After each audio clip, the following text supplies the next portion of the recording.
Oh shit. It's October! Wait, my camera's over there! That's me! Whenever possible, I like to try to use these October horror-thons to fill the gaps in my history with horror films. Today's film is generally regarded as a classic, with an ending that's considered one of the most shocking twists in all of horror films.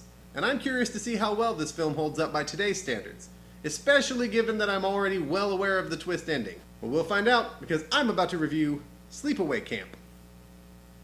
Some dude and one of his kids are killed in a freak motorboat accident. Cut to 8 years later, where the remaining kid, Angela, is all grown up and living with a terrible actress / doctor and her cousin Ricky.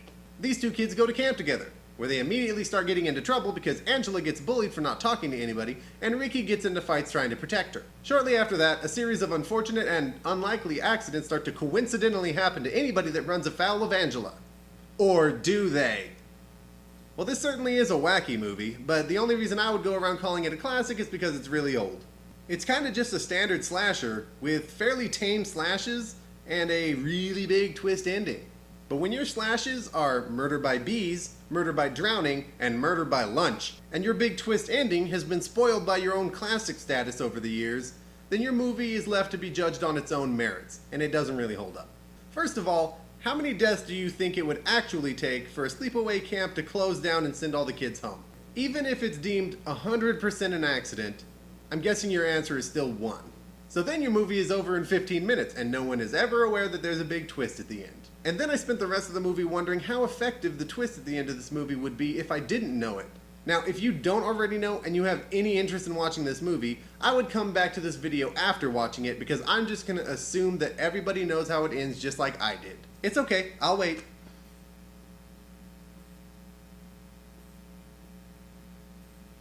So the big reveal at the end of this movie is that that chick has a dick, and it makes her kill people.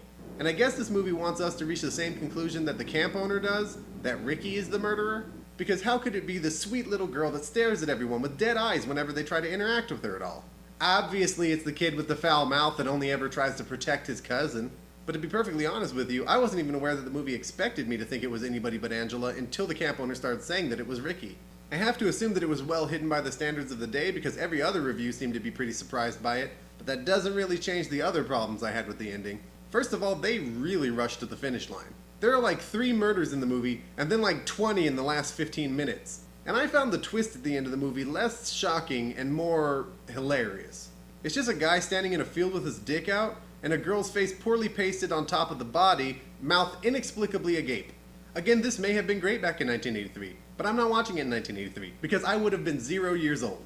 And it kinda takes the steam out of your big shocking ending when it's really fucking funny.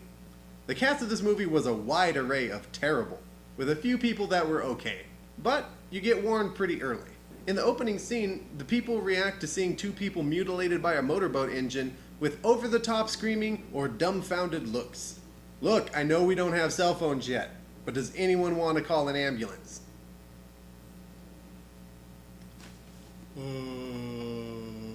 Then there's this lady. We gotta go, Mom. It's getting late. Why, of course you do, dear. We wouldn't want them to leave without us, now would we? No? No, I'm afraid that wouldn't do. I don't know what that was, or why it was, but it shouldn't have been. Felissa Rose did a fairly acceptable job, but you could kinda see why everyone wanted to pick on her. You know that kid that you kinda feel bad for, but then the other part of you just wants to beat him up? Well, those were my friends back in high school, and that's also Angela in this movie. I mean, you don't have to speak when someone is talking to you, but you can at least react and not just stare like a creeper. I guess you shouldn't really pick on her for not wanting to get in the water. What with the whole family getting murdered in front of her in the water thing. Except, water didn't really seem to bother her when she swam out and drowned that guy. Oh well, logic is overrated anyway. No one could possibly remember something for 30 whole minutes. I also didn't really understand when the girls were making fun of her for not wanting to shower with them and insinuating that she was queer. Wouldn't that make her want to go into the shower with all the hot young girls? Look, I don't really know how gay works, but I'd have killed a bunch of people to take Angela's place in that shower back when I was their age, because I have a penis, and that makes you kill people. Speaking of which, if I wasn't so sure that the killer was Angela through the entire movie, my second candidate would have been that Mozart kid. That dude's got emotional problems. Check this out. What the?